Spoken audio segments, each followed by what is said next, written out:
اللهم صل على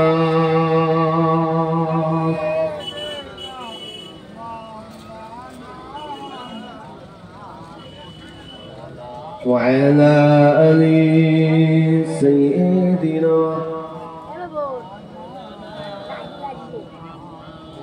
আমার ভাইজানেরা আব্দুল উজ্জা হুজুরের শরীরের পোশাকটা নিজের চাচা নিজে হাতে খুলে দিলেন।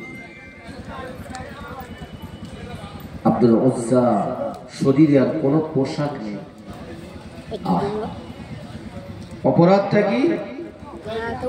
তাদের কাছে অপরাধ, ঠিক না বল? দুনিয়াদারি মানুষের কাছে ওরা মনে করছে অপরাধ, কিন্তু না, আমার আল্লাহর কাছে অতি প্রিয়। জোরে বলুন সুবহানাল্লাহ। আল্লাহর কাছে অতি প্রিয়। ওই সময় আব্দুল উজ্জা তার শরীরে পোশাক নেই, লজ্জিত হয়ে গেলেন।